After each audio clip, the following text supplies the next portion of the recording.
Bro, Floyd Mayweather was the greatest of my generation and the biggest of my generation, right? I couldn't even tell you certain fights what belt was on the line. Like, if we went to Floyd Zab Judah, I love that fight. Zab was beating Floyd. Floyd had to make some adjustments, start going to Zab's body. What belts were on the line?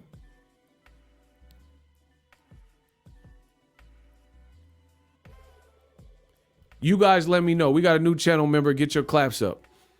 Tell me, listen, in 20 seconds or less, tell me what belts were on the line for Floyd versus Zab Judah.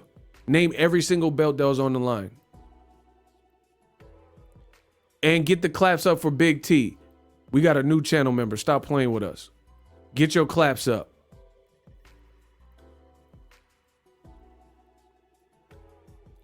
Hustlers Home said, I don't know. Exactly. What belts were Marvin Hagler and Hearns at a legendary fight? Name every belt that was on the line. Name every single belt that was, see, that's what I'm saying. At the heart of it, people don't even care about like belts. Like we as fans, like it's cool. It can help strengthen the fight to a degree, but it's not like, oh, I like Hagler Hearns because the WBC belt was on the line. You like Hagler Hearns because them boys was fighting. Them boys was going at it. Them boys was trying to knock each other's kufi off, bro. They was trying to really hurt each other. They had the smoke show. I don't think of Roberto Duran and Julio Cesar Chavez and be like, oh, the WBA, WBC, IBF. Bro, I think of Chavez Sr. like, all right, he was getting busy. Man, he came back in the Meldrick Taylor fight. You ain't thinking about every single IBO, IBF. Man, stop. You don't think about all that. You thinking about the fight at hand, the fight like Amanda Serrano, Katie Taylor. If they fought the same fight with no belts, it doesn't matter. The undisputed just sweetens the pot. Amanda Serrano and Katie Taylor, they went at it. I would have liked that if there was no belt. Like Erickson Lubin, Sebastian Fundora. It don't matter if there's 1 belt, 6 belts, Infinity Stones. Erickson Lubin versus Fundora was an amazing fight. They were going, that was like edge of your seat type of stuff. I don't care about no belts. I don't care about no Infinity Stones and gloves and all that, bro. What does that do? So you mean to tell me if there was no eliminator and you watch Erickson Lubin, Sebastian Fundora, you'd be like, oh, that would have been a good fight if it had some belts? Man, stop. Ain't nobody in boxing say that no stupid like that. Man, that was almost a 10. Sebastian Fundora, Erickson Lubin. However, I can't rate it a 10 as a boxing fight because it didn't have no belts and I want my belts. Man, you would sound like Simple Simon. Ain't nobody ever said that. Bro, Errol Spence and Sean Porter, they could have fought for an EBT card. I don't care. They could have fought for a Nickelodeon Kids' Choice Awards. That fight was crazy. I was there. I'm not like, oh, man, I would respect Errol Spence versus Sean Porter, what them boys did, but it didn't have no belts. And I want my belts. Bro, ain't nobody, there's no boxing fan that I've ever met that would say some stupid like that. Spence Porter was just okay because it didn't have no belt. And I want belt in my fight. I only like fight when fighters about to get brain damage with the belt. Man, y'all better stop.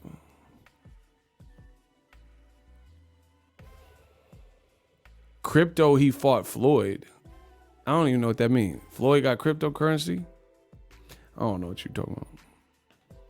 Bro, that's what I'm saying. You don't look at fight Canelo, Golovkin and be like, oh, it's all about the belt, bro.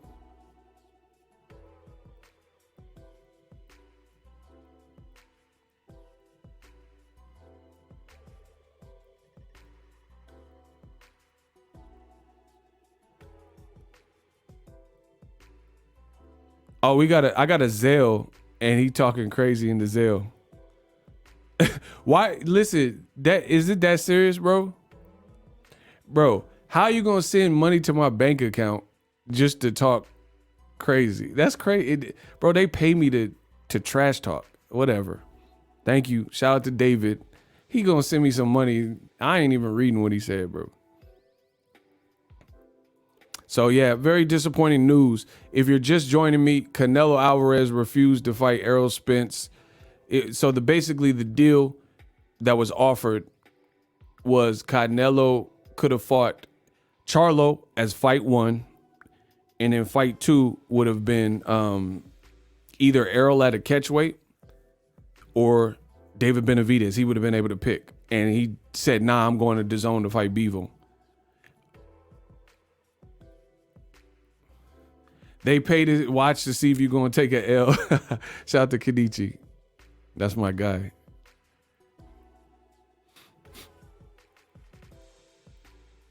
Do you understand what I'm saying, bro?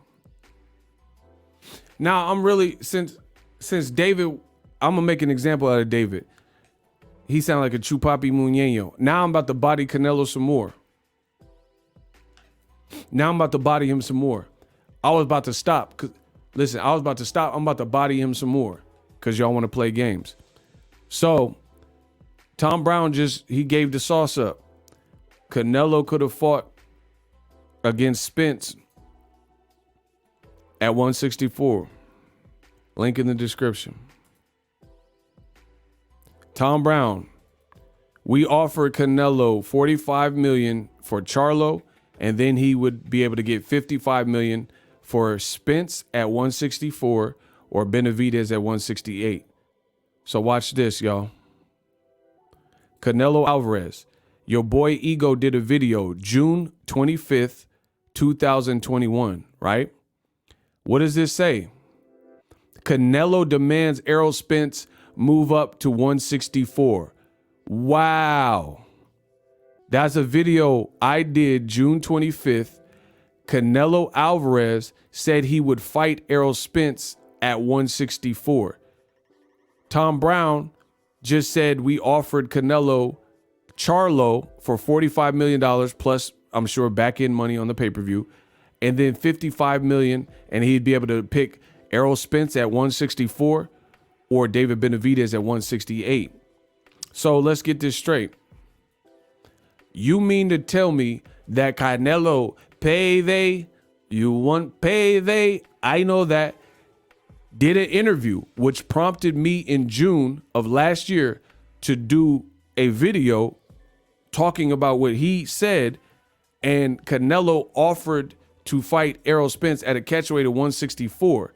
PBC offered you Errol Spence at 164 and or David Benavidez at 168 as your second fight, with Errol Spence's friend and his stablemate's brother, Jermell Charlo, as the first introductory fight. And you said, no, I'm going to Dazn. I want to fight Bivol, a Russian in the middle of Russia conflict with the Ukraine and the invasion. I want to fight on a platform with a British promoter, Eddie Hearn, and a British company, Dazn, that I was suing alongside with Golden Boy, which I got out of my contract for less money. For less money. So Canelo's all about, hey, get the fuck out of here. Get the fuck out of here. payday. You want payday. I know that. So he's all about the paydays, right? And you could have got a bigger payday to fight on PBC. You could have got a bigger payday after Charlo to fight Errol Spence at 164, which he's at a deficit. We don't even know how Errol Spence would look. Canelo might be too big for him. A lot of people would probably say Canelo's too big for him, right? And this is the weight class that you said you would fight Errol at. And then you could have, if you said, hey, the boxing media and the boxing fans won't give me credit for fighting a smaller Errol Spence, guess what? PBC says you could pick Spence at 154 or 164, excuse me, or Benavidez at 168. So literally, there's really no reason to not have taken the PBC Premier Boxing Champion deal. It was one on an American broadcaster owned by CBS, Showtime. Your last fight with Caleb Plant, too, outsold with far fewer tickets, outsold the Billy Joe Saunders, where you allegedly had 70,000 people in attendance, and it more than doubled your live gate. 18 million for Plant. The live gate was 9 million for Saunders. And that's off more tickets in the Saunders fight by a long shot. So this is looking bad for Canelo Payday, because to me, from an analytical standpoint and a numbers game, it showed you outsold every single DAZN fight, singular fight, in one fight when you rejoined an American broadcaster headed by Steven Espinoza.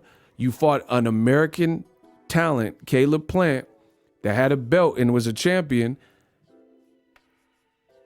and you did 800,000 plus pay-per-view buys. So you weren't even on pay-per-view until this coming weekend with Bivol, because DAZN lied to its fan base and said, bye pay-per-view, and said that pay-per-view was dead. Now they're trying to switch up and copy PBC. So my thing is this: the type of person that I am, I do not believe in getting the knockoff when I could get the authentic. DAZN, there are several steps, like miles behind PBC, especially as a business. PBC never said, hey, we're dropping pay-per-view. If anything, they're giving you more. Luis Ortiz and Andy Ruiz Jr., Gervonta on pay-per-view, Rolly, you know what I mean? So if PBC, they always stuck to their guns and they were doing this, DAZN's just now catching up and saying, hey, we're losing so much money, man. Canelo, we thought he was going to, it's real unsanitary, guys. Hey, guys, reporting to your life, guys. Real unsanitary. Canelo, he's losing us so much money, guys. Bro, DAZN is panicked. They try to a world without PBC. Listen, come on, guys. Reporting to your life, guys. Canelo and Kovalev, guys, and Rocky Fielding, we lost so much money. Canelo, guys. They don't know what to do. So now, can't beat them, join them. Now they just went against everything that they said they was going to do and disband or get rid of pay-per-view. And now they doing pay-per-view. So why take the knockoff when you can have the authentic? Cursor, $2. Tom Brown pulled a Floyd Mayweather on Canelo Fight Week. Big facts, destroyed him. A Pain, The Savage. Floyd Mayweather was bigger than the belts, hardly knew the belts were around. Now Tank is headed in that same direction. Tank is still the guy even without undisputed belts. Exactly. You look at a fight with Josh Taylor. He fought Ramirez for all the belts. He's not making more money than Gervonta Davis, and his fight wasn't bigger than Tank Davis. While old media cries and says, oh man, Tank, he's fake belts. Josh Taylor's the real champion. Guess what? All right, he's the real champion. He's really fighting for undisputed, and is really not attracting more eyes. Is really not bringing LeBron James out to his fights. LeBron James didn't go to Jose Benavidez versus Josh Taylor, but LeBron James definitely went to a substitute opponent, Eastside Pitbull Cruz, in the Staples Center, the Crypto.com arena. Right. So back to Canelo. Reporting to your life, guys. DAZN's like, hey, guys, we're going to need you to get pay-per-view. We're losing too much money, guys. Canelo versus Bivol, there's no way we'll make our money back, guys. Right? They not making the money. So now you just copying PBC. PBC do fights on Sunday. Eddie Hearn want to do fights on Sunday. PBC said we sticking with pay-per-view. Now Eddie Hearn and DAZN, they got pay-per-view. It reminds me of the 50 Cent song when he was dissing Ja Rule. And he's like, Tupac cut his head bald. Now you want to cut your head bald. Tupac put a cross on his back. Now you want to put crosses on your back. Tupac wear a bandana, now you want to wear bandanas. You ain't Tupac. Bro, you doing everything that PBC already did. You ain't Tupac. Tupac put a cross on his back. Bro, Tupac put a cross on his back. You would have put crosses on your back. Something special, man. Wow. So you said pay-per-view's dead. DAZN now doing pay-per-view this weekend. And they could have fought one of three American names. Charlo, Jermell, Errol at a catchweight, Spence, or David Benavidez. And Canelo said, nah, I was born ready. Instead of fighting two black fighters and a Mexican fighter and half Ecuadorian fighter, Benavidez, I want to fight a Russian fighter in the middle of a Russia-Ukraine conflict. Man, Tupac wear a bandana. Now you want to wear a bandana. Tupac cut his head bald. Now you want to cut your head bald. Man, I'm the new 50. Hey, Irv, make it hot. Huh? Oh, man. I love my job. Man, Tupac put a cross on his back. You want to put crosses on your back. Hey, Canelo, you want to sue DAZN. Now you want to go fight for him, man. All right. Enjoy that.